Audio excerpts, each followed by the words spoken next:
Well, it's time for episode 392 of the 3 Point Podcast. As always, we're presented by the Memorial Healthcare Wellness Center. Get in shape with a membership today. Make sure you follow the Wellness Center on Facebook and also download their app. Our other great partners include AZee Branding Solutions, Blackstone's Public House, Jacobs Insurance Agency, Kori and Associates Real Estate Services, Nelson House Funeral Homes, Nichols Painting, Success Group Mortgage and Servicing, the Shiawassee County Fair, and ALS of Michigan. As I always like to do in the open, I like to spotlight a sponsor. And guess what, boys? We have brand new news. We want to welcome Great Lakes Apparel to the podcast posse. I mean, just never know, man. We keep growing our advertiser list, and it's great to get another partner. Great Lakes Apparel Company. I love the name of that. It's perfect. And, and this has kind of been a revelation I've had even in my later years in life is you ever have a shirt you really like, but then like it doesn't have the logo you want, or it doesn't have the branding you want on it. I've thought about that. Like, why don't I just buy a plain shirt, take it to a place like this and have it put on a logo that of any logo of my choosing? That's something I haven't realized until the last couple of years. And it's great. Now we have Great Lakes Apparel on board now I have the people to go to do it right. So I'm excited about that. Absolutely. I love when Jared starts stuff off with like his later years in life. Last 5 years or so. I mean, dude, once you hit my age, 25, about to be 26, you're not college age anymore. You're just an adult. It obviously everybody loves, I'm 25 years, that's obviously pretty young compared to, obviously a full lifetime. But I mean, it's kind of also a weird time where you're an adult. It's kind of a crappy time, to be honest, where you're getting your life together. Like, I mean, I just moved out here. It's like you're kind of becoming an adult. You start to do adult things. You go to bed early. You wake up early. You take care of your health. It's kind of like a crappy point of life. So, yeah, the pounds pack on if you're not eating healthy, if you're not exercising. That wasn't the case when I was a kid. So that's part of it. But yeah, Great Lakes Apparel, I'm excited to have them on board. Like you said, for sure, strong brand name. It's like something you would see like in Traverse City is what it makes me think of. Like the name makes me think of Traverse City. So. 100%. I want to tell you a little bit more about them since I got both your guys' attention. The Great Lakes Apparel Company, located in downtown Owasso. They're your one-stop shop to get custom shirts, hats, hoodies, and more. Great Lakes Apparel not only does custom embroidery and screen printing, they also have a large selection of in-stock custom apparel. They're located in the heart of downtown Owasso at 114 West Main Street, next to Myrtle's Chocolates. It's the old Hanker Sportswear and AZee Branding as well. Also, great location. And if you need a custom shirt, hat, hoodie, stop in the store Monday through Friday or shoot them an email at printing@glaapparelco.com. You can also follow Great Lakes Apparel on Facebook, Instagram, and TikTok. Are we on TikTok? No, not the podcast. So. No. Okay. Yeah. I didn't know. Yeah. Well, you don't need China tracking you. I know you're worried about that sort of thing. So no, I'm worried about a whole lot of stuff nowadays that I won't get into. Yeah. You can get more details at Great Lake Apparel at GreatLakesApparelCo.com. And for all your custom, corporate, or sporting apparel needs, it's Great Lakes Apparel Company. So we got an official ad there out of the way. And I want to just jump in here in our early portion. I know, Jared, you're talking about 25 and, you're now in Houston, Texas. And I mean, frankly, between me and you, 25 was like, man, prime time for me. 25 to about 28 was just a great stretch of life. But you're working officially down there and you worked your first Rocket game. How'd that go? Yeah. I mean, they won. They've been kind of sliding lately. So they have a stretch of 5 straight home games. So it's nice. They won. I mean, the thing with them is they kind of struggle without finding a point guard. So they started playing this JD Davidson. I'm not even gonna act like I know who he is, but he played well. He had a plus 14 plus minus last night. So hopefully he can kind of help with the Fred VanVleet hole that he left by tearing his ACL right before training camp. Have I bored our listeners enough with the Houston Texans talk? Or Houston Rockets? It was good. I'm officially getting adjusted down here. I mean, I will say this. I got a quick story about, so when you come down here, everybody says the food's amazing. The roads suck. The food's amazing. That's basically all you hear about. Okay. So you guys remember my barbecue situation back in Southfield, Michigan, when I went and got the huge, massive meal and they told me that they had no sides available. Did I ever even tell that on the podcast? I don't know if you have. So remember it, Matt? I don't know how you can go to a barbecue place and not have sides. I would have remembered this story. So real quick, I'll just tell that one, and then it leads to another story. So Arkins, one of our last days in Southfield before we moved down here, was like, there's this place that's like, it's got a line out the door every time you'd go by it in Southfield, right on Telegraph Road. And I'm like, all right, I'm gonna go there. Arkins, like, let's go get there. I placed an order online like 4 p.m. as I was getting out of work. Like, went to pick it up. Literally was sitting there waiting for like an hour to pick this food up. I get to the front of the line. All these sides I ordered: mac and cheese, cheesy potatoes, like all the best sides you would think for barbecue. I get to the front of the line. They're like, yep, we're sold out all those. All we got left is potato wedges and baked beans and coleslaw. And like, all right. So it's like, it was the worst meal I've ever had, just because I waited that whole time. Then they had to like whip up all this extra sides for me. So then it was like, I was like, can I just get a refund? They're like, no, we can't really do a full refund. And then she's like, look at the register. Couldn't do it. So anyway, fast forward, I'm down here, Truth Barbecue. It's like a Michelin star barbecue place. People love it. Like, everybody tell me, I got to go there. I got to go there. I got to go there. So finally I went there this Saturday with my girlfriend. But literally, you get there, it's a line out the door. Like, place is awesome. I will say it's awesome, but lines out the door. Like, I'm just sitting there. My phone dies, of course, right in the middle of the time I'm in the line. You're next thing you know, 15 minutes goes by, 30 minutes goes by, 45 minutes go by. This line, I'm like literally doing the math in this line. I'm like, dude, they are serving like a person every 5 minutes, it feels like. I don't understand how it's going so slow. Finally, I get to the front. They have all the sides. You get everything. The thing that I've realized that's annoying, if you ever do this in a place, this seems like something you would do, Ted. Like, we're waiting in this line, staring at this menu for an hour. People are getting to the front and asking these, like, oh, what do you recommend? What would you get? What's this? Can I taste this? Can I taste that? Like, dude, just order the freaking food. Right. You get, it's like a $30 meal. You get a million, like a stack of food this big. Finally, we get the meal. I go, I eat it. I'm like, been looking forward to trying this mac and cheese. It's caught my eye the whole time. Like, this mac and cheese is going to be amazing. I take a bite of this mac and cheese. I'm like, dude, I seriously think like Chick-fil-A mac and cheese is like better tasting than this. The food was good. I guess an overarching thing, it was a cool experience. Of course, you got the Arnold Palmer drink to go with the barbecue. That's the best side for it. My takeaway is this. Everybody tells me the barbecue is amazing down here. Barbecue food is maybe the most overrated food there is. I swear, like, the best barbecue, which is this a Michelin star barbecue place, I would rather just have like McDonald's. I'm not even kidding. Like, barbecue food at its peak is mid-tier. I feel like it's probably a bigger thing in Charlotte, I would guess too, Matt. Yeah. Am I crazy? Like, what, like brisket, pulled pork? I feel like the stuff you get at the pigskin showdown for Owasso and Corunna youth football was as good as this meat I got at Truth Barbecue. That's what I think it's one of the most overrated food choices you can make, and it's expensive as hell. Yeah, I was gonna ask, what kind of meat did you get? So you got brisket and pulled pork. So actually, I got like a sausage, like a pepper jack sausage and pulled pork, and it's good. I'm not saying it's not good, but it's like, I mean, think about this. It was like a 2-hour ordeal to get this, and $30 a person, and I'm like, dude, I would have rather just got Chick-fil-A for like what this is worth. So that's my thing. Barbecue. The Mexican down here is amazing. That was a long-winded way when you teed me up on the Houston thing, but yeah, the barbecue. I don't get people who are like, I love barbecue. I think it's overrated a little bit. I mean, it's good, but you get a real good barbecue place in Michigan, it's going to be as good as anywhere else, I think. Yeah, I mean, it's all depending on the cut of meat, what kind of quality meat. Because if it's like a fast food type of barbecue and versus, maybe I would assume the places down there, or some of the barbecue places here in North Carolina, it's maybe a higher quality cut of meat. It's all about the sauces too, to me. Right. Like, that's why I've told people, like Buffalo Wild Wings has become like, people just laugh at Buffalo Wild Wings anymore, it seems like. But I'm always like, it's the sauces to me. I love Buffalo Wild Wings sauces. Good. And that's why I would even go there, is to get those sauces. So to me, that's what barbecue is. I mean, the meat, sure. I mean, all right, I'm not like the biggest brisket, burnt ends, or, pulled pork, pulled chicken.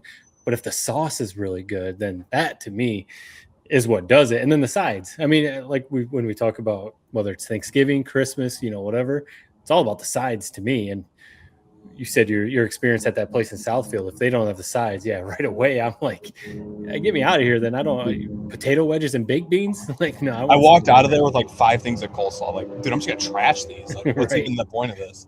I can't believe I buried this. I'm sorry not to take up a lot of the time on the show, but so the Houston Marathon was this Sunday in Houston. Closed down all the roads around my apartment. I'm literally walking to work on Sunday because Kevin Durant had just passed like Wilt Chamberlain, so I had to put together something for him, passing him on the scoring list. I'm walking to work. right as I'm about to get to work, literally my work is on the other side of the finish line is right on where our work's at. So I had to take like a whole mile detour to get to work. Anyway, so I'm walking right by the finish line for a solid 20 minutes. Runners are the weirdest people, man. You would think I'm lying with what happened here. I'm 400 meters from the finish. I'm walking around like knifing in and out of basically Times Square to get to work. This guy and his buddy, this guy 400 meters from the finish line, all of a sudden just stops running and puts his hands on his head. I can't go anymore. I can't go anymore. His buddy right next to him. Come on, you can keep going. You can go a little bit more. We're almost there. Oh, I can't do it. The whole crowd's like listening to this. This is like 100 people are sitting here hearing this thing, man, on both sides of this finish line. All of a sudden, he does like a scream and then just takes off sprinting to the finish line. I'm like, what type of dramatic acting ass shit was that? This guy, you had nothing in the tank, and next thing you know, you're freaking Usain Bolt sprinting to the finish line. Right. Dude, it reminded me of high school, and we had a really good cross country team. Like they won the state championship and everything. Noah Jacobs, guest on the pod.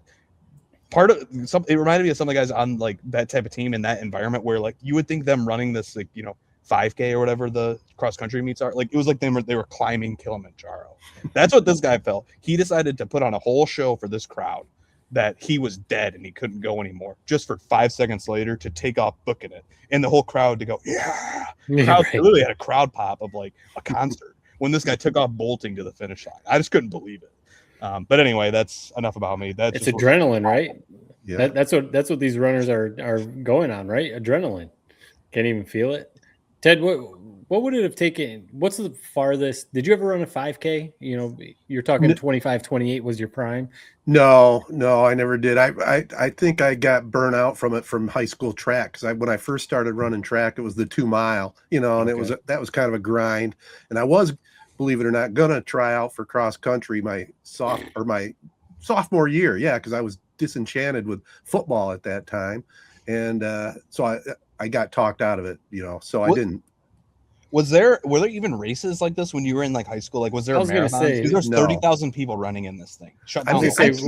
We're like 5Ks, and that wasn't really a thing back then, right? I think the very first time I heard of it was the Bobby Krim in Flint. And I don't know when that started, but that's probably been around for a while, right? Around that time, after I got out of high school, I would say.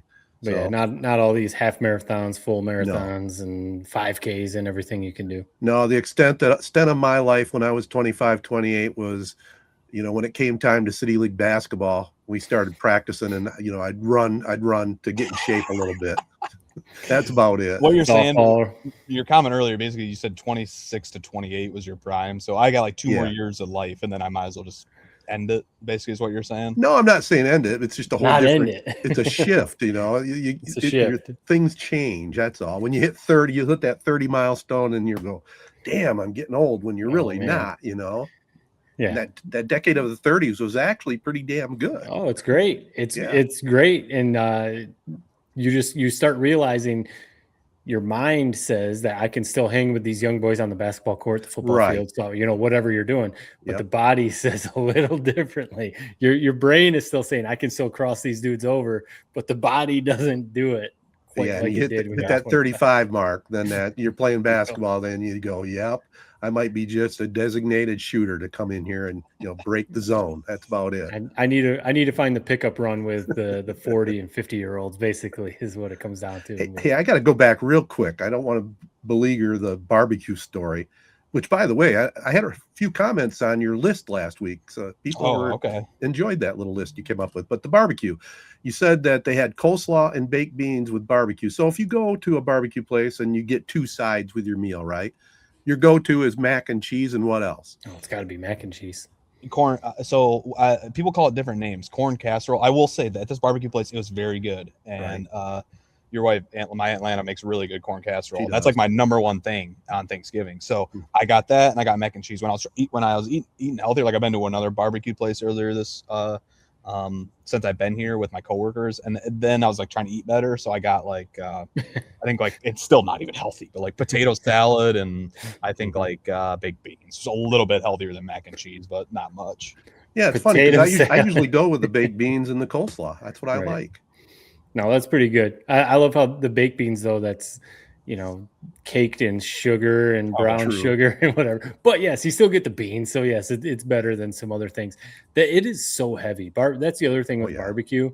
If you eat it, that is such a heavy meal. You eat the meat, you load in the potato salad, the mac and cheese, then you polish it off with banana pudding or something like that. You always got to have the dessert. It's a heavy meal. Well, add in a cornbread muffin with it, right? Cornbread muffin with it, and 2 pieces of bread. Yeah. Yeah, especially if you put your meat on a bun and make a sandwich out of it. Yeah, that's the word. When we get catering at work, when we get barbecue, which is fairly often, we're always like excited. This is going to be good, but then we're like, dude, we're all going to feel like garbage after this because you eat and then you just go back and sit at your desk. You're sitting there, you're just like, oh, I feel terrible. Yeah. Well, one of my weaknesses is bread. A good bread. I love that, and it's my weakness, the carbs. But when I go to a barbecue place, I try to stay away from it. I like to pile up the barbecue. You get those carbs and the mac and cheese and everything else. Right. I'm telling you, man, it's not worth it. But then again, it's like my parents are coming down in 10 days or whatever. It's like, awesome. That's the thing. Like everybody says to get the barbecue. I'll leave it up to them. I'll be like, it's the best barbecue I've ever had in my life. Right. But I would take any other food pretty much over this. So it's up to you. You got to take them to a local spot though, right? Absolutely. Yeah. Well, that'll be fun. That's the thing. That's if you look up places to eat in, Houston, it's like this place is like number one on the list. And it was cool. Like the smokers, you walk by, when you're in this line, it's like an experience for people. I talk about hyper diversity in this line. Maybe it's because of the marathon. It was like people from all walks of life are coming to eat this barbecue. And it's like the whole kitchen or whatever you would call it is like, when you're in line, you're looking in and you can see it. Like literally a 12-foot, 12-foot smokers just nonstop going. So again, it's kind of an experience, maybe more so than I guess loving the food, but it was what it was. Well, before we get to the sports, you guys know I like to throw out questions once in a while. And I happened to be listening to a radio show and they were talking about this person. And I got to believe, Matt, you're aware of it. Jared, I'm not sure you are. She's called Miss Rachel. And she's for little kids. It's like a YouTube channel. And I guess I never really heard of her, but she has 4.5 million followers. She's worth $50 million net worth. Have you come across that? Has Wesley watched it? And your daughter watch it at any time? We've definitely come across it. We haven't gotten into it. That when they come across YouTube, we always pull the excuse of it's not working today. Oh, because we don't want them to get hooked on it. But I know some friends who their kids are addicted to Miss Rachel or subscribe and watch everything she does. There's a bunch of other channels like her, but she seems to be one of the biggest ones. Yeah. I don't know who she is. I feel like I feel like I've been seeing her name popping up on Twitter and stuff like that. I'm guessing something's gone down recently. Well, it was just, they were talking about it. This guy, a grandpa like me, he took his daughter and his 1.5-year-old to the restaurant, right? This kid didn't want anything to do with the restaurant. So the daughter pulls out the phone and puts on Miss Rachel. He just chills right out and is just checking it out. Right. And I guess I haven't checked it out myself, but it's pretty educational, where he teaches them how to say words and stuff like that. So it's not all bad for screen time. Right. It's supposed to be educational, teaching toddlers how to count, talk, read, colors. But then there's people say it's addictive the way that she does it. So because she can obviously make money off this. So people are like, this is okay. Yes, she's selling it as educational, but clearly there's another spin to it. I don't know if I, believe all that stuff, but obviously there's the people who are like, don't let your kids get hooked on Miss Rachel. Right. Well, one final question on that. When you guys were kids, when I was a kid, kids TV show was Captain Kangaroo. That was one of the big ones, or Romper Room. That's going way back. When you were kids, was it Sesame Street? Was it something different? And we had Sesame Street. The cartoons and stuff. But as far as the kids show, I guess Barney was actually pretty big when I was a kid. I got you. Sesame Street still was, and then there was all the cartoons and stuff. But there was obviously nothing like YouTube when I was a kid. I guess Jared, YouTube was kind of around when you were, or at least starting when you were a kid. Yeah, middle. I would say, I remember watching it on the desktop, the Live Your Life, song, that guy, the guy who would that era, which was and Leroy Jenkins, that crap. Yeah. I mean, Reading Rainbow. I remember watching Reading Rainbow. Well, I'm surprised you didn't say Mr. Rogers' Neighborhood. Ted. Right. He's one of Mr. the Rogers' originals. Neighborhood is the classic, but it was SpongeBob still, I think, has a big grip, but SpongeBob was massive when I was a young kid. I mean, I think it came out in 1999 and was really in its peak with the SpongeBob movie. I mean, I remember going to see the SpongeBob movie with my mom. Like, she's surprised we took me to a SpongeBob movie. It was awesome. Like, I remember pulling into the movie theater like, wow, like, we're going to the SpongeBob movie. So that was the king when I was a kid. All right. Well, I was just curious because I was amazed that her net worth is $50 million plus for YouTube stuff, man. It's incredible what you can do out there. All right. Well, let's take a little break and we'll come back and do a whole potpourri of the sports world right after this. All right. I don't know where you guys want to start, but I'll just go off my notes to start with, just sitting here in front of me. College football, the semifinals, pretty good games, man. Trinidad Chambliss, even though they lost, what an impressive performance he had in their couple of games. And, in fact, all season long, I think he finished, 8th in the Heisman. And I know there's a lot of negativity in the NFL, at least from some of the so-called experts, that he's not tall enough. But, I don't know. If you could pick him up in 3rd or 4th round and you're the Detroit Lions, is he worthwhile to bring in and let Goff groom him for a year or so? I would. We texted a little bit about this, and I'd be shocked if he's not a 2nd rounder. Maybe even if I said a 1st rounder. I mean, he's mocked like a 4th round. I don't get it. Also, there's a possibility that he comes back. I mean, they're still battling, trying to fighting. It is that is a whole bizarre situation. Coming back to Ferris State, how they, think about it. Some reports they were making 3-4 years ago about a guy who hadn't even touched the field at Ferris yet is coming back to haunt this guy. Who's going to make like $5 million a year if he gets granted. It's crazy, man. Anyway, so he could still come back to Ole Miss. I think that's that's personally what I'm rooting for. I hope he gets another crack at it in college, but I don't hate the idea. I mean, it's better than Hendon Hooker. We saw how that went out. I'd take him over Hendon Hooker any day of the week. Also, I don't understand the draft grade. I mean, Dante Moore was mocked to be like a second overall pick. I think he's better than Dante Moore. I don't care what Dante Moore projects out to be. I've never understood it with him. I think Raiola is going to start at Oregon. That's another tangent. But I would take him over Dante Moore. And if Dante Moore is slated to be number 2 pick, how do you not see value in him as a day number 2 draft pick? I'm with you. I like Jared Goff. You guys know that. But draft and stash him. I like the value there. Yeah. I mean, the Dante Moore thing partly has to be because of the height, right? He's bigger. He has the NFL body, I guess, that, draft analysts look for. But Dante Moore hasn't been he had a pretty good season this year with Oregon, but you could look at everything Trinidad Chambliss did and it's just as good. I mean, he really had quite the run, but that was like story, especially for us, with the Ferris connection story, like 1A, but definitely 1B is Indiana is just, amazing. It's insane what they're doing. And I've talked to some of my friends and some people at work, and we've said, like, if it wasn't Indiana, and I think maybe like Kirk Herbstreit or somebody else said this, if it wasn't Indiana football, if it was basically anyone else, but Michigan, if it was Alabama, if it was Oregon, whoever, this team would be being looked at as one of the best teams of all time. And maybe they will if they end up winning the national title. But right now, I think because it's Indiana football and it's, Kurt Cignetti, who is still kind of like not everyone knows really a whole lot about him. People still aren't really giving them as much credit. But when you look at some of their stats and just how they're blowing people out, and Mendoza's stats at quarterback, they're on a whole other level right now. And I think I saw like the line is like 8.5 for the national title game, and at least one of the latest ones. And it's just insane because Miami's really good too, but that's how much they're respecting Indiana.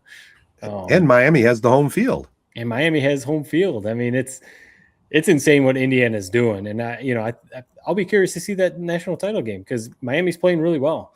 Yeah. And Carson Beck is playing really well for them at quarterback. So I think that should be a good game. But I didn't think Alabama would beat Indiana by any means, but I thought they'd at least put up a little bit of a fight. But man, Indiana made Alabama look like a JV team. So it's insane what they're doing right now.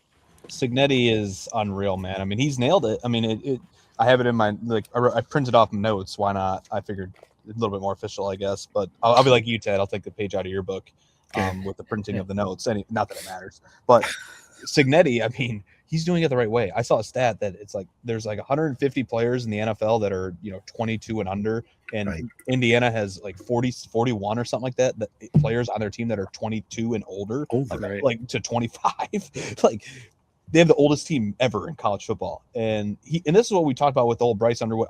Don't get me started on Bryce Underwood. Let's not go down that tangent on the Underwood story. Yeah, we're past that. I hope he's good. I hope Underwood's good. I'm not rooting against him. If you want to talk about Bryce Underwood, I can talk about Jared Goff. But you're right. We don't need to do that.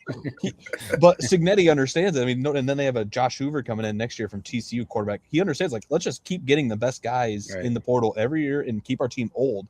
It reminds me of Sharon Moore. Maybe I can't wait for next college football season when we see how much better Michigan is without that psycho baby at head coach. But remember when they lost to Ohio State, and the thing he was preaching was, "Oh, we're going to be so fine next year.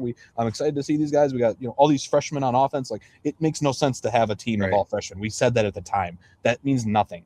Indiana's going to reload with 25-year-olds next year, and your sophomores are still going to be 3 years younger than the guys Indiana's trotting out there. Yeah. So what Cignetti's doing is amazing. As far as the spread, at 8.5, it's crazy. I mean, I will say this: watching Miami's defense and that defensive line, which I hope the Lions, I've seen they've maybe been mocked to getting, is it Messidor, the other stud beside Bain. They are fun to watch, man. It's just sharks in the water. And that's what was kind of impressive about Trinidad in that second half, where once he got his legs underneath him, he started to make some plays and make things happen. But that defensive line was mauling Ole Miss up front. So I think with that defensive line, and we saw this with Michigan football in 2023, when you have a stud defensive line, it can wreck a game. If anybody can beat Indiana, it's this Miami defense and their defensive line, and with pretty decent offensive line too that can run the ball. So I hope it's a good game. I mean, it's crazy. We have to go through a whole nother NFL weekend before we even get to that game. I mean, let's not even talk about the schedule, but it's worth mentioning every time we talk about college football. Fix the schedule. I mean, come on. Really? But anyway, I think it's going to be a good game. I think Miami's going to surprise some people. I think it's going to be because of that defensive line. I really think they're that good. Yeah, should be a good game, hopefully, but it's hard to not think Indiana will cover the spread the way they've been playing. Right. I'm curious what you guys think of Fernando Mendoza and his post-game interviews. Do you like the guy? Is he too much of a character for you? Or he reminds me of Tom Brady. I mean, he's weird, but when you have the skills to back it up, and I mean, like the number one story, maybe I mentioned this last week. My brain's foggy as hell. I don't know why tonight. When he had the story of getting the flashcards of all of his Indiana teammates ready and studying them before he got there, so he knew everybody's name. What more do you need to know about this guy? Right. Leader supreme. Reminds me of Brady, where you talk to Brady. Brady's a little bit weird, but it's weird in the right way. Where, like, I heard people make the joke, like, he's going to go to Las Vegas and he's going to be the number one guy you don't worry about going out to strip clubs, going out to casinos, or staying up too late. Like, he's going to be diligent. And as a quarterback, that's what you need. Like, when you talk about the traits that, Bryce Underwood, throw it up again. What Bryce Underwood was sold as, like, with the physical tools and the lightning cannon arm and lightning quick, I would trade all that for Fernando Mendoza's intangibles and his mental makeup, because that's what quarterback is. It's reading the defense, it's processing. It's all that. You see that with CJ Stroud, where people are like, yeah, go back to his, like, cognitive test score. Like, his processing wasn't good, like, all the way back at draft. Now we're seeing it maybe struggle for the Texans. But to me, I love Mendoza. Everything is about, I'm sold on him. I think he's going to be a great NFL player. I mean, all that. I couldn't help but think about you're talking about Tom Brady. You mentioned him a couple times, and the mental makeup of Mendoza.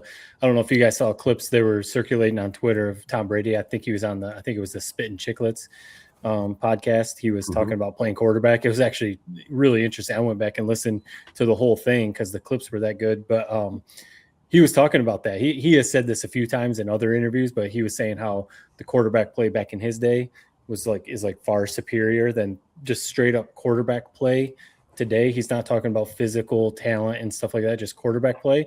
And that's what he was saying. He was saying, like, obviously physically he wasn't the most gifted guy, but he had it all figured out mentally and how to process the game and how to handle his emotions. He was going into that whole aspect. And you can't help but think about Jared's favorite quarterback, Bryce Underwood. And if we're starting to go that route, you can see it. He has every physical attribute you could ever want in a quarterback, but is he going to be able to read defenses? Is he going to be able to process, the game? And and do all that stuff. He's still only 18 years old. So let's give him a couple of years of playing college football. But, you wonder about that. Mendoza, when you watch him play, he's not Cam Newton out there. He's not Lamar Jackson. But, dude, yeah, he makes every right read and every right throw. And you just wonder. Not to take anything away from him at all, but isn't he a fifth-year guy? Yeah. Obviously he's smart. Underwood, first year, playing for a moron for a head coach, and didn't even have a quarterback coach, right? Didn't even have a quarterback coach. Come on. How bizarre was that story, man? What was going on? And I remember thinking that, man, on those, and this is what's funny. I was standing on those sidelines during those home games this year. They have a million coaches. They have 1 zillion coaches. You can't move on the sideline. You cannot move on the sideline. How do we not have one dedicated to the most important position on the field? And also another shot, like the Michigan media. How is this just now coming out? Where did Kyle Oregon said? How do we not know that? How is that not something you ask Bryce about? Behind closed doors. What is going on? Not even the most important position on the field. Arguably the most important player in the history of Michigan football. The biggest recruit in the history of Michigan football, and you don't have a coach dedicated to helping him learn the college game. It's absolutely insane. Amazing. 4 years of Michigan football, and whether we're happy or not recording the show, is tied to this guy and his right arm and his brain, and we're not exhausting all options to make him good. You're right. It's crazy, man. It is. But put $12 million into him. You can't hire a coach for $100K. It's like what? Right. I mean, he probably had his own high school coach at Belleville, and you couldn't. Stallions. Right. Yeah, you couldn't bring him over. It is interesting though. I mean, we're seeing. I think there's going to be a shift. What did I see today? There's over 10,000 players entered the transfer portal, and it's like still over 6,000 are still without a roster spot. I feel like in a few years things are going to look a little different, but I do think you kind of touched on it already. I think recruiting is going to be different. I mean, you're still going to go after guys like Bryce Underwood. You're still going to go after some of these big 5-star, 4-star guys. But I think teams like Ohio State, Georgia, the big boys, I think they're going to see like, okay, yeah, let's recruit, but let's go get all these portal guys that can come in day one. They've already played 2-3 years of college football. They're grown men into their bodies, and everything over this 18-year-old kid that is probably just going to transfer in a year anyway. So it's like I do think the transfer portal in that sense is going to change recruiting quite a bit. 100%. It used to be all about SEC teams getting top 5 recruiting classes. Ohio State has a top 5 recruiting class every year. They win all the time. It's changing quite a bit. And that's a perfect like a point on the Bryce Underwood thing. To me, I think Bryce Underwood's still going to be a good quarterback. Why take the chance? Right. Look at Indiana. Let's go get a Mendoza every year. Let's go get Josh Hoover. Last year, who was it? Rourke? Was it Curtis Rourke? What was their quarterback? Or whatever. They had a stud quarterback last year at Indiana. Yeah. You're looking at Lane Kiffin and LSU. Okay, let's go get Sam Levitt. Let's if we can't get Trinidad, we're gonna get Levitt. Like it didn't seem like he was trying to recruit a freshman quarterback at LSU. He's going around to all the top guys out there and try to poach them. Let's get the proven guys. So it's not an indictment on Underwood. It's more so it's just I think exactly what you said. The world is changing, especially for quarterbacks. And Cignetti seems to be the trailblazer. And I think exactly what you said, people are going to come around. That's going to be the new world of college football. It's like you said, 10,000 people. You can just live in the portal. I mean, it's the same thing with basketball, isn't it? That what Patino doesn't recruit high school anymore. He just only does portal. It makes a lot of sense to me. That's one thing I'd like to see a stat on. You mentioned it, 10,000 hit the portal. There's still 6,000 out there. How many hit the portal that just don't sign on with another team? It does happen. Yeah, it does happen. And that is a bummer about it. Because they're done. I have one wild card comment in college football. Michael Irvin. I love Michael Irvin. I love him. Oh, really? I'm in the minority. I fully expected you to say, "Get this guy off my TV." I fully expected. That'll be me. That'll be me. I cannot stand that asshole. I love him. Listen, Cristobal loves him. Here's the thing: he's not some front runner that's showing up like Greg. I love Greg Olson, so I'm just taking a pot shot at Greg Olson. Like Greg Olson showing up for the college football playoff when they're good. He's there at every game. And when they show him, he's talking to players on the sideline. He's giving them pep talks. A guy will make a mistake, a wide receiver, a DB. He's over there giving them a pep talk. Cristobal loves the guy. Cristobal, clearly, if he was a nuisance to this team, Cristobal would be the first guy booting him off the sideline. Michael Irvin, yes, he's a little bit annoying. Yes, he's Michael Irvin. What else can you say? Like, that's his personality. I love him. I can't get enough of him. I think he's a good, good person you want on your sideline. He's a Hall of Famer, for God's sakes. I have no problem with it. I love Michael Irvin. It's cool. It only rubs me the wrong way a little bit that the camera, and this isn't necessarily his fault. The cameras go to him so much where it's very much, it can be like a, all eyes on me. Like, let's make this playoff run, this national title run by the Hurricanes all about me, this dude who played 40 years ago or whatever. Right. Like, that's the only thing that rubs me the wrong way, but it's not his fault that the director of the game cuts to him every time Miami gets a first down or whatever. But yeah, my biggest problem with him is when he was on the TV talk show circuit. I don't know. He was at ESPN for a while. I don't even know where he's at now, but I couldn't stand listening to his commentary. Drove me nuts. Not one of my favorites. He's great in the longest yard, man. He's awesome actor. I did see, actually, I'm not sure officially where he is, but I did see he's going to have a podcast on Netflix. Like Bill Simmons' podcast is on Netflix now. Your guy Jared and Michael Irvin's going to have a podcast on Netflix too. So subscribe, Ted. Go ahead. I might just cancel my subscription now. Before we get into pro talk, I did have one final thing on Ferris State. Our guy Wyatt Bauer. He was seriously contemplating hitting the portal himself after this year he had, but I think wisely decided to stay for another year at least.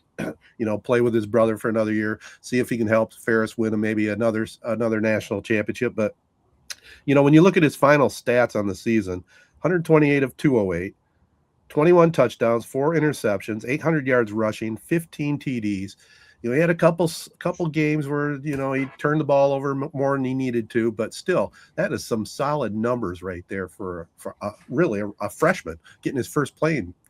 For sure. Did he redshirt his true freshman year? He did, yes. Right, so he's got a few years left of eligibility, and as long as he has a good year and stays healthy next year, he'll have plenty of options if he wants to transfer. He'll have plenty of options because what did we see? SVSU quarterback Mason McKenzie, he transferred out to what I see Boston College. Right. Yeah. So he's if Wyatt has a good year, which he should, he'll have plenty of opportunities if he wants. Maybe he'll stay longer. Who knows, the opportunity I want to see. And I remember this from when Tony first took over at Ferris. They played North Dakota State at North Dakota State. Can we get a Division I game on Ferris's schedule? I think we all want to see it. We know Central would be probably too scared. But wouldn't that be the dream situation, just to watch Central and Ferris? Let's see what this looks like. I think we're all curious about it. I mean, Carson Gulker went to Michigan State. Obviously, talk about Wyatt.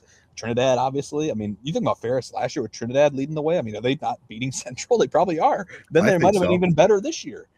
With that defense, that was unreal too. So can we? I don't know if a team, smartly, they probably don't want to take on the challenge, but like a North Dakota State, maybe some out of state Division I school. I want to see it on the schedule for Ferris. Yeah, it'd be cool. I think they could definitely compete in the MAC. Day in and day out. Sure. I think for sure. All right, let's flip over to the pro game. Wild card weekend definitely did not let us down. There was some great games. A couple blowouts too, but some great games. I mean, the Bears-Packers game, that was fun to watch. And I guess Ben Johnson doesn't care for Green Bay.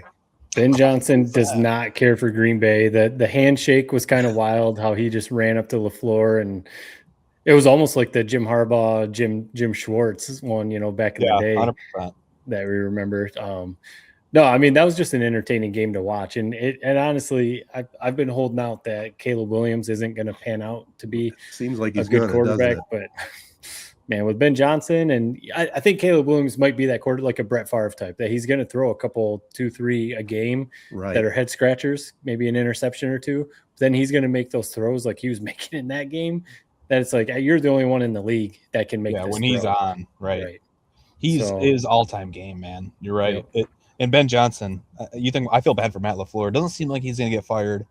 I don't understand that either. I don't understand the Matt LaFleur getting fired. I mean, I didn't understand Tomlin being out. I didn't understand Harbaugh being out. So, I mean, it's funny how Harbaugh is whatever team he wants now that he's been fired. Right. But to me, if you're LaFleur, you hope you don't get fired because that can't be your lasting image. And that knife in your gut whenever you think of Ben Johnson and how he sent you packing on a heartbreaking game like that, where you kind of, some people say maybe you blundered it a little bit. I don't know. It's just a weird, chaotic game that just the stars aligned for the Bears to win that game. How about, to me, the number one story isn't even on the field. To me, the number one story has been maybe we're nerds. Maybe this is just me. I love talking about the broadcasting booths. And Tom Brady, I was the first one to crap on Tom Brady when he first took over announcing. He's great.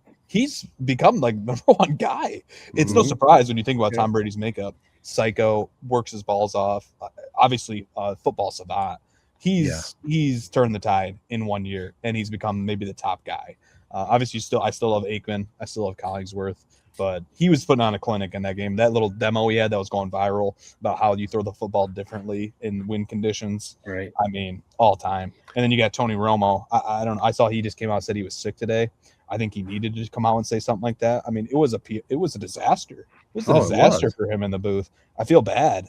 I like Tony Romo. I love Tony Romo. Something is going on with him the last couple of years. I don't know if some boss got in his ear and told him to change his ways and stop being such a fan in the booth. But it seems like something mental is going on with him in the booth, and it's like he can't get out of his own way. Right. Yeah. The only thing, the main thing that stood out to me, he had some silly comments in the game in general, but at the end of the game where he was saying, oh, you don't want to score a touchdown too quick here. Look, you score a touchdown when you got to score a touchdown, right? I mean, you can fumble the ball, you could get a penalty. So what? There's a minute left in the game. You got to score when you got that opportunity. And I thought that was the silliest comment I've ever heard. I understand what he was the point he was trying to make.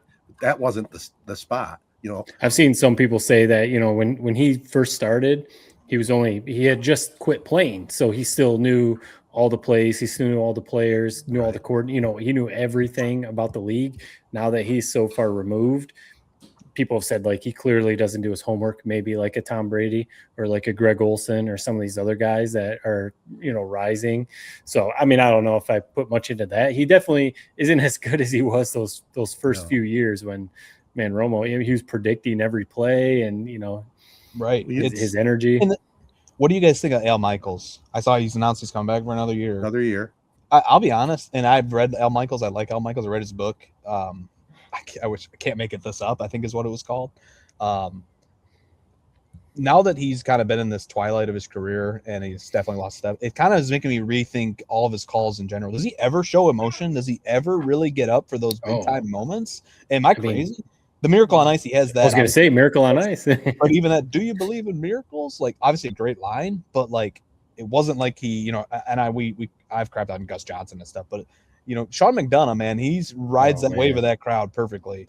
And Mike Tirico, I mean, y'all about a masterclass when that end of the Ravens or Steelers game, last regular season game, like him setting it up, like Al Michaels, it's kind of making me rethink how we view this guy. Did he really just hit a home run one time, one hit wonder type band with that Miracles on Ice moment, and now he's kind of paid kill? But am I crazy? Isn't it like you listen to him call this Packers Bears game, and it's like, my God, like, dude, this is an all-time game. Like, what's going on?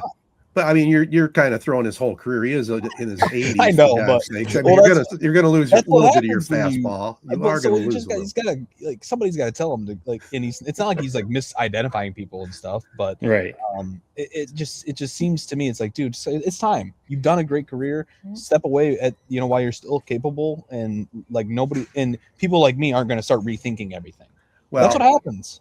It's fair. I mean, he's got to quit sometime. And I will say this: Herb Street works with him pretty well. I think Herb Street seems to be the kind of guy he can work with anybody, and he has a lot of respect for us old farts, right? Yeah. So, who are you going to bring in? I mean, you're going to hire somebody like Ian Eagle or somebody like that to take that spot, or McDonough, I guess. I wonder when McDonough's getting. I mean, he's basically like the number 2 guy for ESPN college football. Obviously, Fowler and Herbie are number 1, but I think McDonough could move up. Sure. Ian Eagle, maybe he could, because Amazon Prime, I mean, they'll pay. Yeah. If Al Michaels or when he retires, they might try to get Buck and Aikman away from ESPN or something. I mean, who's Watt and Eagle? Who are they on board with? Because they're number 2. CBS.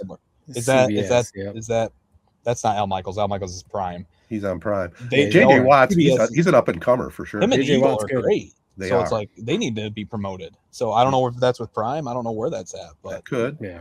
I don't know. It might be Greg Olsen too, because Greg Olsen got pushed down because of I mean, he's the color guy, I know, but because of Brady. But no, there's a lot of great booths out there, and I think there's the Al Michaels thing. I mean, he's lost his fastball, but he's still Al Michaels. I mean, well, that's what I mean. I think that's just what we're riding on. It's like Michael Jordan, man, like with the Wizards. It's like that's the number 1. Real quick, Lions. Mike McDaniel, we got to get that guy. Yeah. No other hire would even make me blink other than McDaniel. Not even necessarily because I think he's going to get us to the Super Bowl or this or that. I just love the idea of him and Campbell as a duo and kind of the hilarity of it and the theater of it. And I'd want Hard Knocks back with the Lions. Yeah, it's just like a funny duo to imagine. And for that reason, I saw he was dressed to the nines in the Detroit airport today. So he just interviewed. I mean, if he seems to want the job, and if that's the case, I don't need to hear interviews with. I mean, somebody throw out the name Orlovsky. Is that actually realistic? I like Dan Orlovsky as an announcer, but is that actually like realistic that could happen? I think he kind of put his hat in a ring a little bit today on McAfee. Yeah, they asked him about it. He said, I'd love to be the offensive coordinator for the Lions. He said that. Even the storyline of that, I'm like, you know what? Screw it. I don't know if it makes sense or not, but the storyline is kind of hilarious. Let's do it. I mean, he's always said that he would at some point like to get into coaching. So it's kind of like, when would that be? At some point, he's got to catch his break. If he goes into college first and then to the pros, who knows? He obviously knows offense, knows how to break down film, knows, so how he would be as an offensive coordinator, who knows? Mike McDaniel seems like it would be, if you want to say perfect, who knows how it would actually work out? But it would be great because Dan Campbell could basically hands off with the offense. McDaniel, here. You run the offense. I'm going to be the head coach. Do what I have to do. I'll give my input, of course, on the offense, but McDaniel would be the guy. Obviously, the John Morton thing this last year just didn't work out one bit. So, yeah, we all don't want to see. We love Dan Campbell. We all don't want to see him being the main play caller again. They need to hire an OC. It needs to be somebody like a Mike McDaniel because this team, I can rail on Jared Goff all we want, but this team is built to win right now. So they can't get some hotshot dude out of college that you don't really know about type of thing. Yeah. Get Mike McDaniel. It's probably, if you get Mike McDaniel, it's only going to be for a couple years because he probably wants to be a head coach again. That's fine. Come into Detroit, 2 years, Goff, try and win a Super Bowl, and then you go on. I'm fine with that. I love having former head coaches as coordinators. I think it's just, why not? Just that's like having another head coach in the building. I mean, it's just a great perspective to have. I'm with you. And he's pretty solid. Normally these head coaches you get as a coordinator, like they went 3-13 and they were fired in a year. It's like he had a decent run, longer run than most as a head coach in the NFL.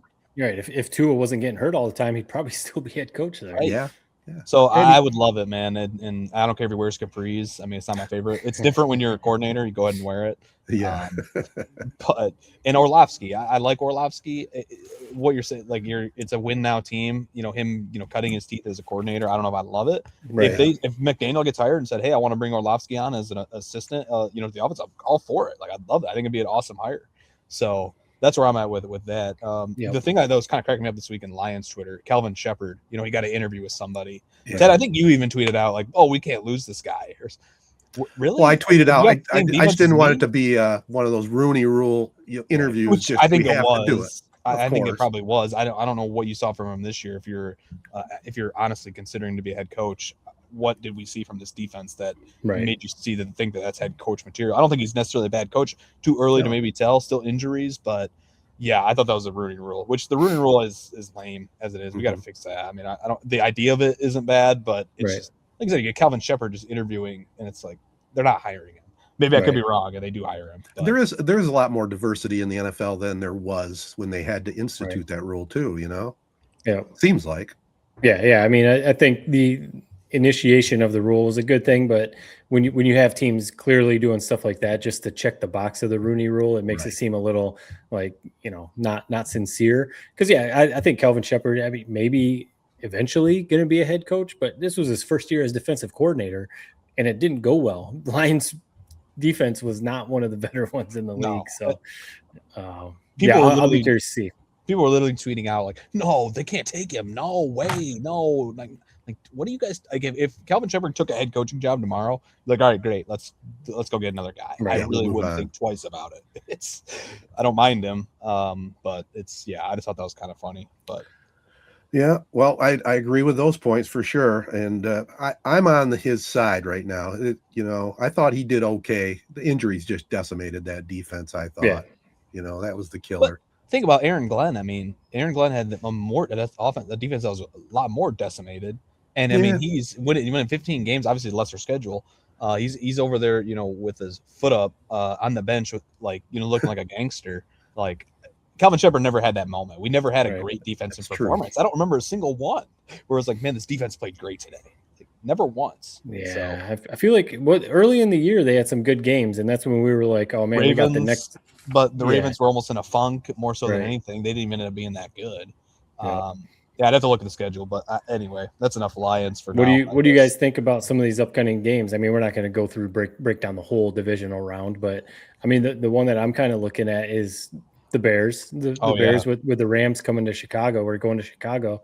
I just saw someone tweet out. I mean, we maybe more me than you guys, but talk about Jared Goff's indoor versus outdoor stats. Mm-hmm. I saw someone tweet out Matthew Stafford's. I think it was his last 10 games outdoors.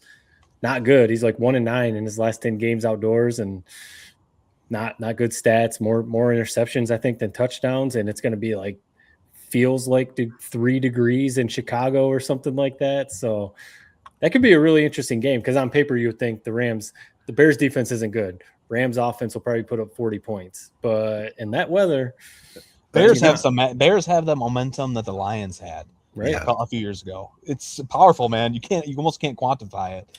That is 100% the number one game of the weekend. I'm with you. I think it's going to be an awesome game. Hopefully high scoring. Matt Stafford, I was just thinking this during that Carolina game. He's got a good tan going. He's like lost like 15, 20 pounds since he was with the Lions. And I see the debate's been thrown out this week. He's going to be remembered as a Ram, right? Not a Lion. For sure. Yeah, probably. Yeah. Which, good for him. I mean, especially if they make a run at the playoff, the Super Bowl this year. It's already at this point, he's had more success, way more playoff wins, obviously. Right. He's a Ram. His plaque is going to be a Ram. And the sad thing about that is he's probably the best all-around quarterback the Lions have ever had. Goff is a little bit behind him, but Stafford is the real deal for sure. And Goff actually won a playoff game though as quarterback. Stafford never won a playoff game as a Lions quarterback. That's true.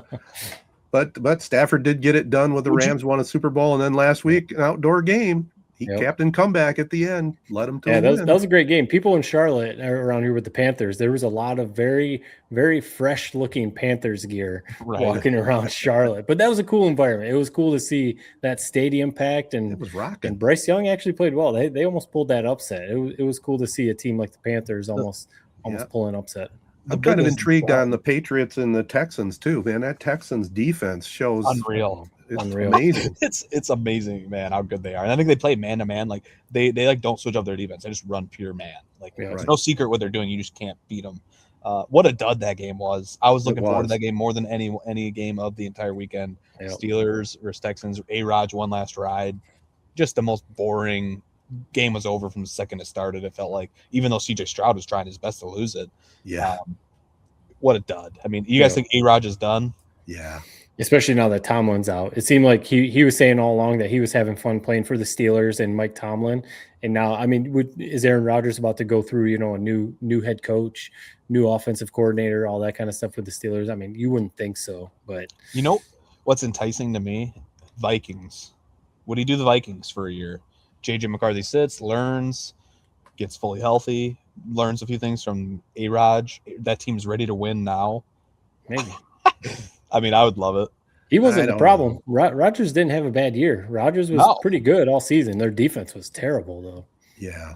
Well, it's kind of ironic that the Lions ended his career in Green Bay with terrible performance by him, and then he didn't play well in that game against Houston at all. And the thing about me watching him play, as I've seen a lot of these older quarterbacks kind of fade away late in their career, he doesn't have his fastball anymore either. I mean, he's throwing dink and dunks all over the place. He'll go deep once in a while, but he doesn't have that zip. You know what I'm saying? Right. I can't stand it when those. We've all seen those games where the offense can't do anything, and it's just like they refuse to take shots down the field. Right. I don't know if it's Rodgers. Rodgers probably nobody's probably open. But it's like, dude, how do you not just like take a shot, like throw a deep ball to DK Metcalf a couple times? Yeah. Like, whatever these screens, this Michigan type offense where you're running these bubble screens right around the line of scrimmage and they're just flying up and tackling you for a loss. Like I saw enough of it. It was pretty sickening to watch. Right. I don't know if it's on Rodgers. I think it is partly maybe on Rodgers, like you said, losing his fastball. Maybe it is partly on Tomlin. I didn't realize he's lost like 6 or 7 straight playoff games in a row. Yeah. I'm a fan of Tomlin, but it's kind of hard to defend that, man. It is time for some fresh blood. I mean, they've been in quarterback like purgatory like since Big Ben. They've been just trying guy. They drafted Kenny Pickett. They tried Justin Fields for a year. They tried Aaron Rodgers for a year. They drafted Mason Rudolph in like the 3rd round. And so since Big Ben, they just haven't been able to figure out the quarterback position, and kind of doomed them a little bit. Well, I've been hearing a lot of stuff about people thinking that he is going into TV and he is going to just kick ass on television. I haven't really seen his personality that just juices me up to be on TV. Maybe more than Tony Dungy. Maybe he'll take Dungy's place. Who knows?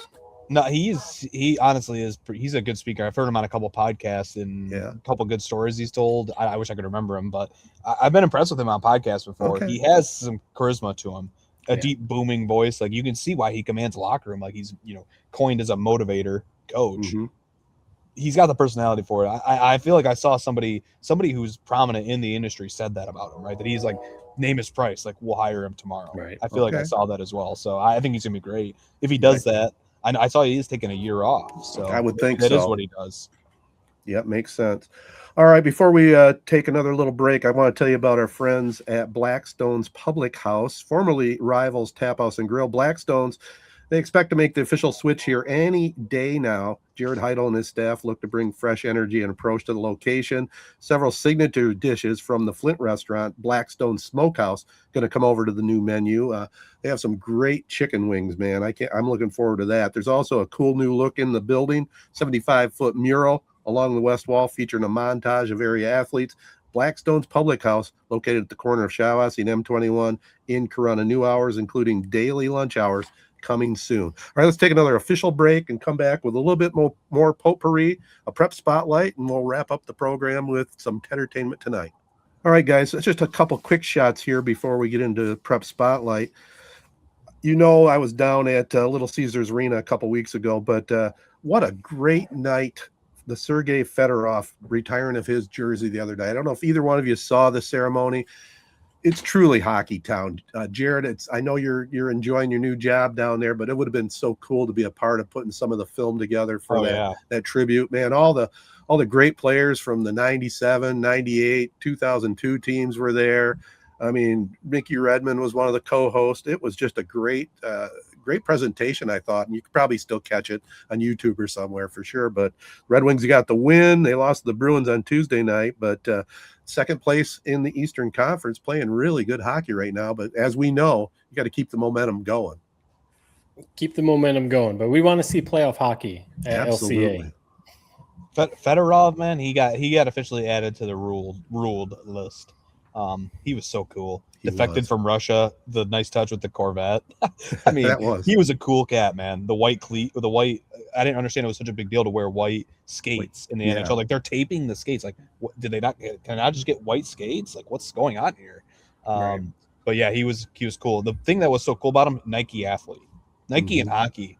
It's a good mix. That is a shame it's not a thing anymore. Oh, he was a big deal. He was also I mean, I liked hockey, watching it, but the hockey video games back then, Super Nintendo, NHL 95, NHL 94, Sergei Fedorov was like Bo Jackson on Tecmo Bowl that you always hear about. I mean, Sergei Fedorov was unstoppable on those hockey games. He's so fast. You could just skate by everyone. So, I mean, those Red Wings teams were stacked anyway. But Sergei Fedorov, and anytime I played, he was scoring like 60 goals a season. It was it's just the whole story. They finally got it done. His number should have been retired long ago. Whatever. They finally got it done. Cool. Yeah, there were some hard feelings because he left, but he admitted it even. He said, man, biggest mistake I ever made was leaving Detroit. He'll be a legend forever now. I mean, it was a great presentation, and congratulations to number 91. He was one of my favorites on that Red Wing dynasty team for sure. He could definitely skate with the best of them. I guess we don't have a whole lot to talk about in college basketball with Michigan State probably until January 30th. I mean, they're both playing really good basketball. State dominated Indiana in the second half last night. We're recording this on Wednesday night, but Michigan suffered their first loss to Wisconsin. Showed a few weaknesses, but it's mid-season now. They'll bounce back and they'll be good again. But I think we're going to be in for a treat on January 30th. It's a Friday night game, by the way. Friday night game. Yeah, that's an interesting one. Yeah, I think I tweeted it out, but I saw a bunch of people because Michigan also pulled in last second one out against Penn State before losing. So I saw, a bunch of people obviously on Twitter like, oh, Michigan basketball peaked too early. They're no good, overrated, all that kind of stuff. And my thought is both things can be true. They're not overrated. They're still a very, very good team. But the people in November and December that were just writing them into the Final Four, giving them the national title game, that was also probably jumping the gun a little bit too. Definitely. It's a long season. They're going to probably end up losing maybe 4 or 5 games. The Big Ten season there's a lot of really good teams in the Big Ten. And yeah, they're probably at minimum, I would think a split with Michigan State. It's tough to beat them, 2 times. So, they're probably still going to lose 3 or 4 more games. But they're still a really good team. My thing is Yaxel, he's talked about for National Player of the Year. He's out there hobbling around, and Dusty May knows way more than I do, of course. But I'm just surprised they're not sitting him for a week or 2 and just being like, let's try to get through these 2 weeks, but we need you 100% for late February and March. I'm just surprised they're not resting him a little bit. That's my only thing. Yeah, it's I'm with you. Why not? It's what do we got to lose? Like, you got plenty of the big, like I said, just have them back in 2 weeks for January 30th versus Michigan State. That'll be pretty much for the Big Ten. Obviously, there's other teams in the mix too, but yeah, I can't wait for that game Friday night. You can't ask for a better setup, man. It's gonna be an awesome one. But like you said, it is like kind of what do you even talk about until then? College basketball is an interesting sport. We love it. Obviously, it's maybe taking a step back. I feel like the transfer portal's hurt college basketball 10 times more than it's hurt college football in terms of just rooting for these guys and knowing your team and all that sort of stuff. But, well, what are we? January 14th. I'm still trying to learn the players on both Michigan State's team. Because I don't sit there and watch every single game, every play. Right, but even if you do, you're watching the game and you're like, all right, who's number 3? Who is this guy? So yeah, it makes it tough. Well, they both got a couple of tough games coming up, both on the road to Washington and Oregon this week. So that's not going to be easy for sure going out west. All right, let's shift it now over to the Prep Spotlight presented by the Jacobs Insurance Agency, local, independent, and trusted. I got kind of a longer one here, so bear with me, fellas. Jump in anytime. Owasso's girls basketball star Danica Dwyer put up 30 in the Trojans' recent win over Lake Fenton. She just continues to roll. It's going to just pad that all-time record big time by the time this season's over. Also, I want to send out kudos to Owasso Public Schools and organizer John Hankard for bringing back the 12th annual Special Olympics Snow Globe basketball tournament. Great organization and well done by all the volunteers. It's something special, using that word, Special Olympics, to see these young athletes out there, playing on the hardwood, just enjoying themselves. And that's what it's all about, man. Yep. And the heavy duty to the volunteers. Speaking of volunteers. Well, hold on. Yeah. The one thing that, and my brother actually pointed this out at Freeland, they still have the pep band there every Friday night jamming out the band. That seems like you're in gyms a lot more than I am. That seems to be a lost art and something that I definitely maybe didn't appreciate when I was a kid. It is awesome when you have a good band going in a small high school gymnasium, during warm-ups and in between quarters. It seems like nobody does it anymore, though. Not many. I mean, there's still some that do. Owasso has a really good pep band over there at the warehouse. Corunna, you never know when they're going to be there or not be there. I would assume they'll be there Friday night. It's Owasso and Corunna Friday night. Right. But you're right. Pep band adds so much, I think. When I played, I played in the middle school at Corunna now. And the band was the tiny gym, bandbox gym, but the pep band was up on the stage. So they're just blasting it right out on the court. That place used to just rock, man. Man, that would be cool. It was. And it helps because it's like another 40 people in the crowd. Help fill it out a little bit. Right. That's very true. Also, speaking of Corunna, their Sports Hall of Fame inductees will be honored between games this Friday night. I got a few thumbnails for each of you. The 1983 baseball team behind Josh McCarthy and Joe Vondolowski and head coach Tony Bohack made it to the Class B Final Four. That was a really good baseball team, but I even think this team might make it somewhere down the line, the 96 team, because they were loaded as well. And Gary Zigo, their stud pitcher, 2-time All-State pitcher, went on to play for MSU, still holds 11 school records. I mean, I was listening to the rebroadcast a little bit while I was recording it to put on our podcast site. Going into that regional opener, I think he had like 3 or 4 no-hitters and 3 or 4 one-hitters on the season. Just a dominant lefty. And if you got a left-handed pitcher that throws, low 90s and has a breaking ball at the high school level, that's pretty tough to hit. Oh, he was damn near unhittable because my brother was on that team, so I was a little tyke, following that team around. I watched every game. I went to every game. Right. I thought I was watching this team like they were in the big leagues. Right. I thought these dudes, and then you got a guy like Gary Zigo, and being lefty. I remember he picked off so many guys at first base because he was a lefty. Right. So he's looking right at first base. I swear if anyone happened to make it to first base on him, I think he picked him off. I don't know if anyone actually got to second base on him because I swear he was picking him off. But I also remember he hit bombs. I mean, he hit moon shots. And there's that house, if you remember, Corunna's baseball field. Yeah, there's that house across the street. I know that the fence has changed and everything now. But there's that house, in left field. He hit that roof so many times, and if you think about that, that's a 350-foot shot. I mean, that's a major league home run. He hit the bathrooms at the football field. He hit the roof over there. And I mean, these. Yeah. There's a reason. Yeah, he's in the Hall of Fame. He played at Michigan State. I mean, this dude was unreal. He was really, and he was one of those rarities that threw left-handed, batted right-handed. Yep. You don't see that very often. Also, Corunna's going to honor the 2015 girls bowling team. They won the Division III state championship. Probably the greatest, without a doubt, the greatest swimmer ever at Corunna. 1990 graduate Butch Urian. He won the Class B state championship in the 100-yard breaststroke and was an 8-time All-Stater. Those are pretty big numbers right there. That's crazy. Hannah Hollister, class of 2020. Is that your class, Jared? No.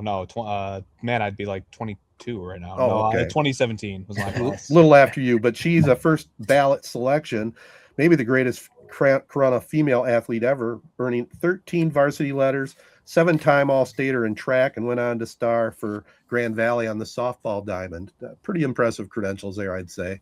Yeah. 13 varsity letters is wild. That's pretty good.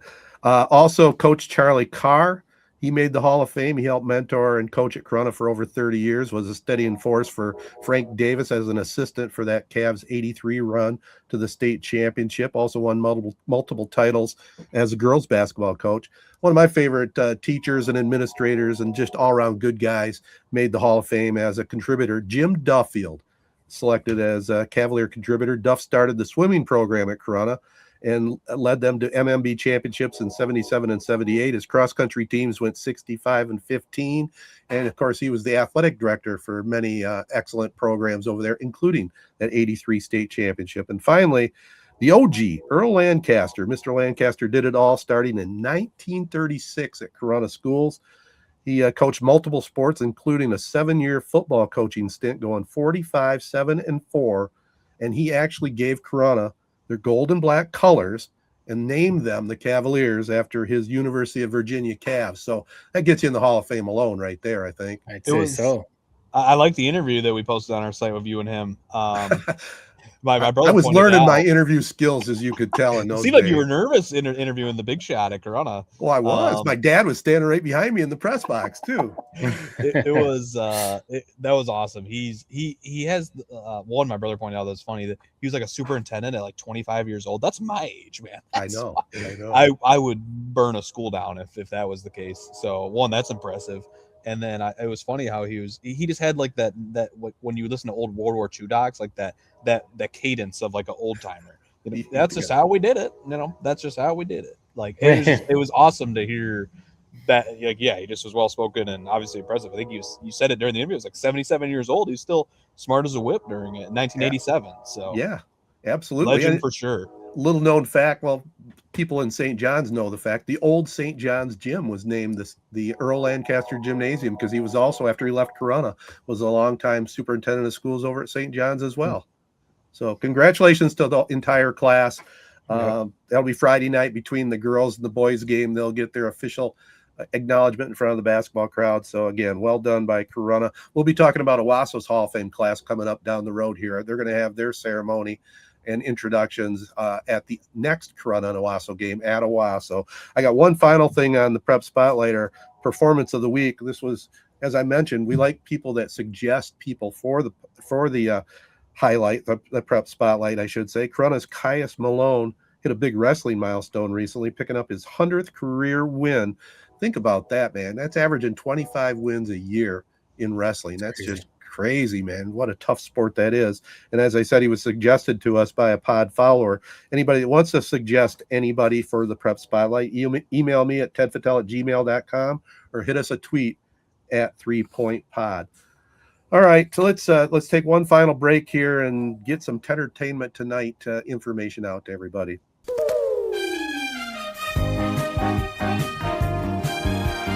All right, anybody want to start it, or you want me to tee it up? I'll go quick. I mean, this is almost old news at this point, but it needs to be said. The latest season of Stranger Things is some of the worst TV I've ever laid my eyes on. It was freaking horrible. It was horrible. The Duffer Brothers, and this is what's a bummer, man, is it makes you look back at the rest of the show, which was, I mean, season 1, season 2. Honestly, I loved all the shows, were good. All the seasons of Stranger Things up until this one. I loved that show. Looking forward to it for years, for this season to be dropped. And they dropped it in increments. First, episodes 1 through 3 that they dropped, solid. Episodes 4 through 6, just horrible. And then the finale, just absolutely terrible. The CGI looks horrible. Here's the big takeaway with it is, they left so many loose ends in a seemingly quote unquote finale that they tied up all the loose ends. It's crazy. Like, the dead giveaway is just like in Game of Thrones, the last seasons of Game of Thrones. There's a Starbucks cup in one of the shots. One of the characters on this show set in the 1980s is literally wearing like Under Armour gear. It's like, it's the dead giveaway that this is rushed. Nobody cared. Yep. They didn't, like, they were still writing the script as they were shooting, like, which is never a good sign. It just was bad, and it left a sour taste in your mouth. Like, it's tough to even finish like the show. Like, seriously, this finale that I've been waiting for, I didn't even finish it in one watch, man. I watched like the first 45 minutes and it's like, all right, I guess I'll finish it like when I have something better to do, or really nothing to do with my day, and I'll finish it off. But it was brutal, man. Stranger Things, great show in its heyday. And here's also the reality is, when you have kid actors, you can't help it when some of them just turn out to be duds as actors later.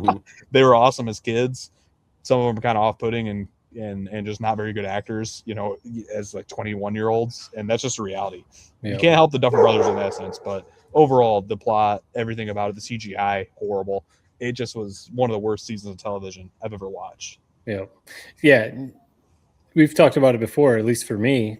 When people sell shows as this latest season or the season finale is no good, it doesn't do a good job of wanting to get me into it. Because was I ever going to actually watch Stranger Things? I mean, honestly, probably not.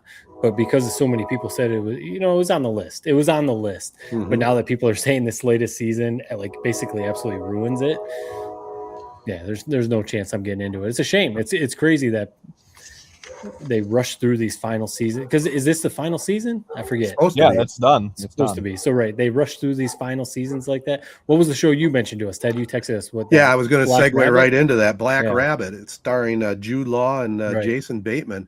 First 7 episodes, I mean, really solid. Very good acting. Had a great plot, and then the episode 8, where they wrapped it all up, just put a sour taste in my mouth too. I mean, it just could have been done so much better. I mean, because that's on Prime. Is that on Hulu? Netflix. Okay, because I see the promo all the time, and Bateman, Jude Law. I was like, oh yeah, that looks really good. But I mean, I would say, even though I gave it a bad review on the finale, maybe you'd have a different opinion. I don't know, but my opinion was it was just too obvious for what they did. I thought. Okay.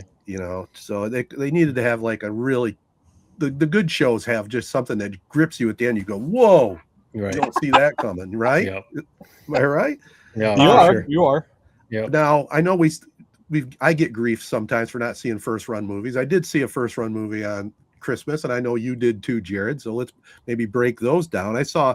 My sister really is a Neil Diamond fanatic, so we saw a song sung blue, and it's a very interesting concept. It's based on a 2008 documentary of the same name, and it's about an impressionist, a guy that imitates Neil Diamond, and he got hooked up with a girl who was also an imitator, and she would sing like Patsy Cline or whatever. Anyway, they got together. his name was Lightning, and he named her Thunder. So they had a review, and they went on the road, and they actually opened up for Pearl Jam. Eddie Vedder sang a song with them on the stage. Really cool story, but the movie was fantastic. I would definitely give it 2.8 on the 3-point scale. The music was great. Hugh Jackman, who played the main guy, the Neil Diamond character, was good. But Kate Hudson was phenomenal as the girl. I mean, she did a really good job. She was nominated for Golden Globe. It was really a good show. I mean, like a love story is the way they portrayed it. Now, on the other side of the coin, my wife and I started to watch the documentary before we went to the movie. We lasted 25 minutes and said, what the hell are we watching? Really? We got out of that. We quit watching it. But we went to the movie and we said, well, let's watch this documentary now. And it was a lot better, after we saw the movie. But they had glossed over so much in the movie, made them look really good. In real life, it was a downer. Interesting. Yeah. So they made the documentary more of a Hollywood show for the movie. They made the movie more well. That's what I mean. Glamorized the movie. I will just tell you one thing in the movie that it just blows my mind, and it was a true story in the documentary. The woman, she was out in her yard gardening one day, and a car coming down the street lost control, crashed into her, smashed her into the house. She ended up getting her leg amputated. Right? Jeez. That's a big part of the movie and all that. So down the road, after she's home recovering, she's out on the front porch. A car comes down the road, loses control, crashes into their house again, right at the same spot. Did she get hurt? It didn't hit her. She was on the porch. Okay. It just crashed into the house. But as she said, and her name, or her husband's name was Lightning. She says, well, I guess lightning doesn't strike twice or something. It was bizarre. I've never heard anything like that in my life. But that's my speed bump set up outside that house. No doubt. That's my Christmas movie. Did Hugh Jackman sing as Neil Diamond? He did. Yep. Was he all right as Neil? He was really good. He was really good. And Kate Hudson can sing too, and she was really good. Okay, because that's a big part, obviously. Like those actors trying to sing like the musician that they're playing. If they can't play. Yeah, and when it comes to streaming, if you guys don't go to the theater, it's a good movie to watch with your significant other. I mean, it's a good little love story, and it was well done. Good deal. Yeah, we're keeping up on Landman. I know I keep talking about it. We're keeping up on it. I don't know. Are you up on it, Ted? I'm not. I haven't seen this week's yet, but I'm keeping up on it. Other than this week, was this week a good episode? It was good. Not to spoil anything, right? But people who are watching know kind of what's happening. There's some changes going on within the show, and right. I know earlier, probably before a Christmas break, a few weeks ago, a month ago.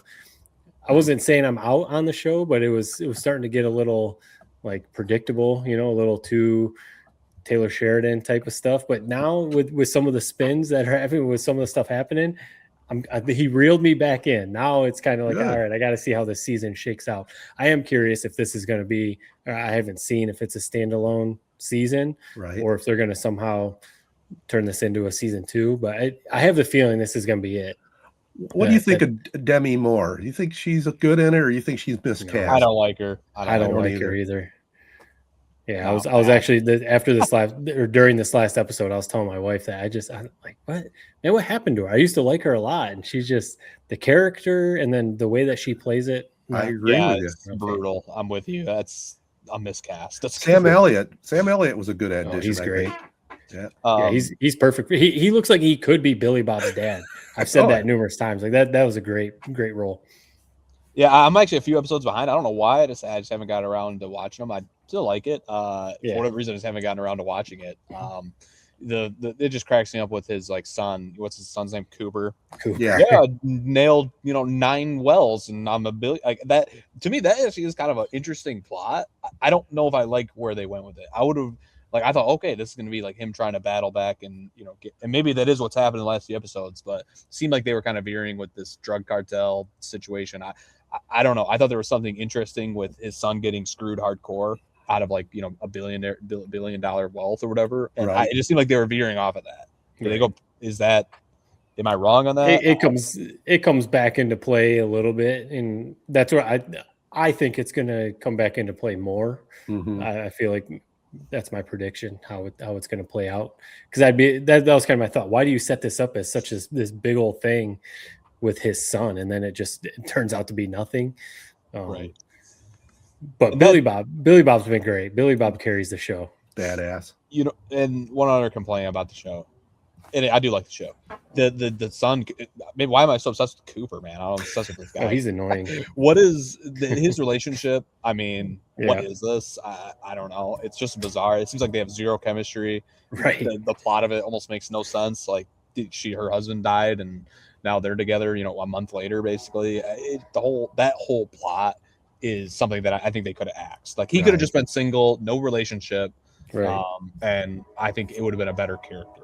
Like it was good. His storyline and his arc that first season on the wells, with Michael Cera, obviously he dies like first episode, but that whole plot of him being the grunt was honestly maybe the most fascinating part. And then he becomes basically Billy Bob Jr. and he's got $1 million wells built. Right. Like he should have just stayed out in a run for this show.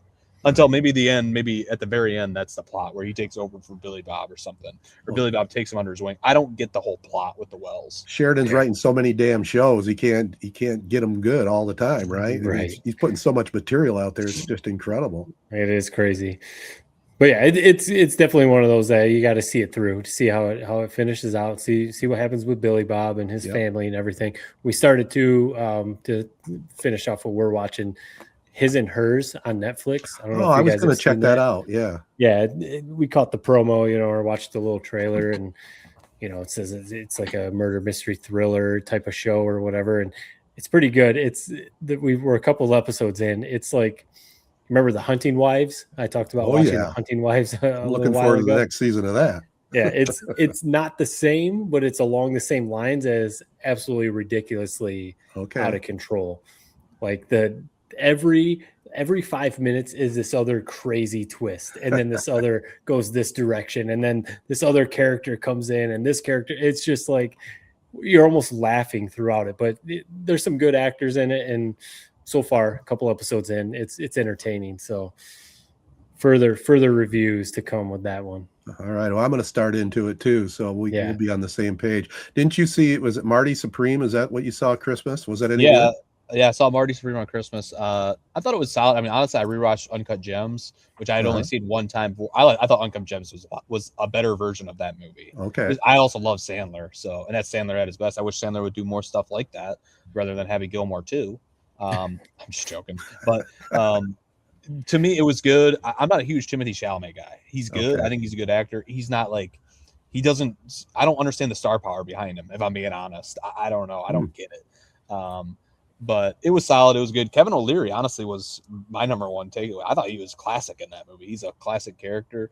Has one all-time scene with Marty involving a paddle. You'll know when you see it. To me, Kevin O'Leary, I was like, I love Kevin O'Leary, Mr. Wonderful. I'm like, let's get this guy more things. So I thought it was good. Not a bad movie by any stretch. But I thought Uncut Gems is a better version of kind of a similar frantic guy keeps making the wrong choice type thing. Okay. That's a fair review.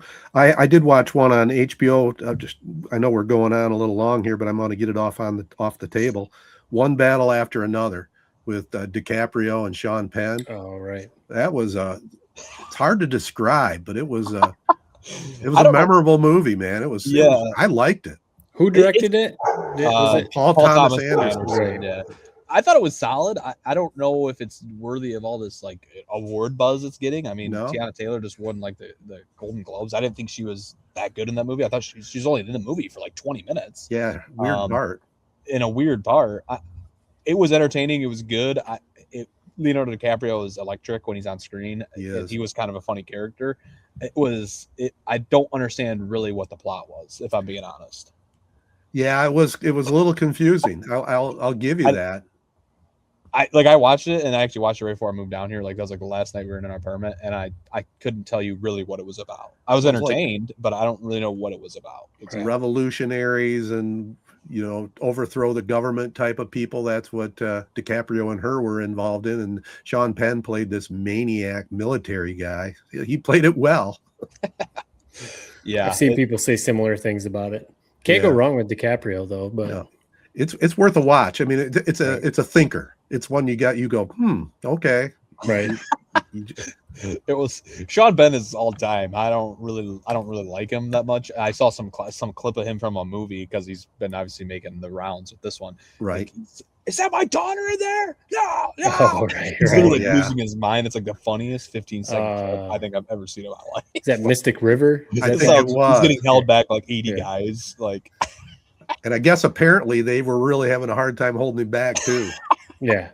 I don't know what that movie is, but that clip is like the funniest clip I've ever seen in my life, man. I don't know. One battle after another compared to these other sinners and the big ones getting thrown out. Marty Sinners I liked a lot more than One Battle After Another. Yeah. To me, I like those other movies that it's getting the buzz of the awards. Like I said, I like those other movies a lot more.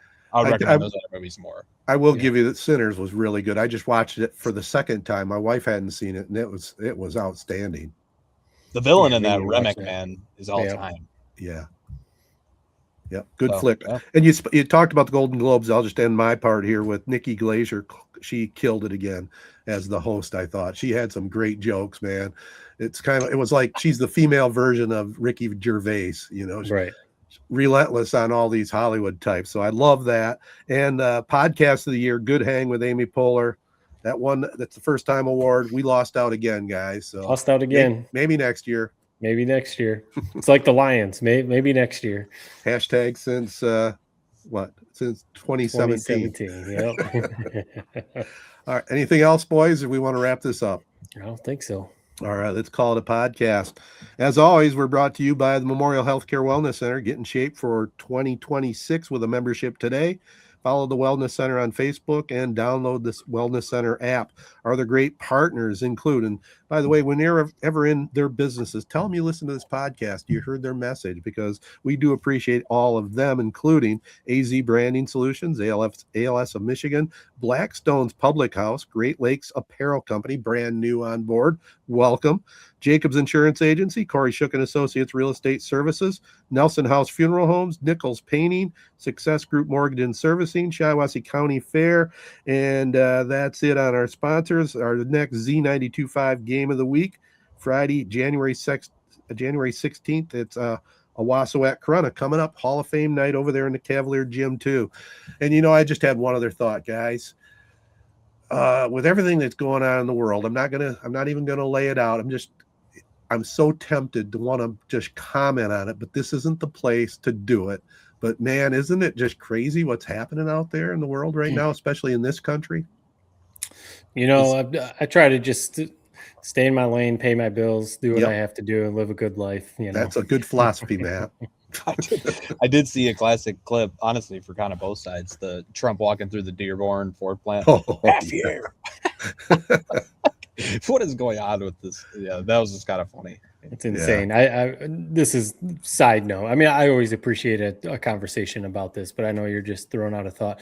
The Buddhist monks just passed through Charlotte today. Okay. They're on a 23 a walk of peace, a 2,300-mile walk. I think they started in Texas, I'm pretty sure, and then they're going up like up the East Coast. They're passing through Charlotte today, and they're on their way up north. I think they're ending in Virginia or something. So thousands of, we talked about trying to find them and see if we could catch up to them and see them or whatever. It'd be kind of cool to see.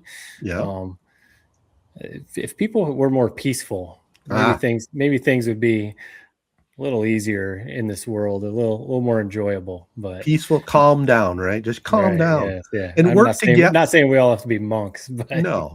Well, the thing is, you got to work together. Our politicians in Washington, it's a simple fact that you got to work together and not so much just go by blind loyalty, to your party. I mean, work it out, compromise, and let's all get along. Right. It was cool seeing Charlie Kirk have 114 receiving yards this weekend for Texans. Stephen A. I mean, that's one of the biggest. I mean, I don't know. You're live TV stuff's going to happen, but that one was an all-timer. All right, we'll leave it at that. Thanks, guys, for the podcast tonight. Peace and love, everybody. Be kind. Thanks for listening.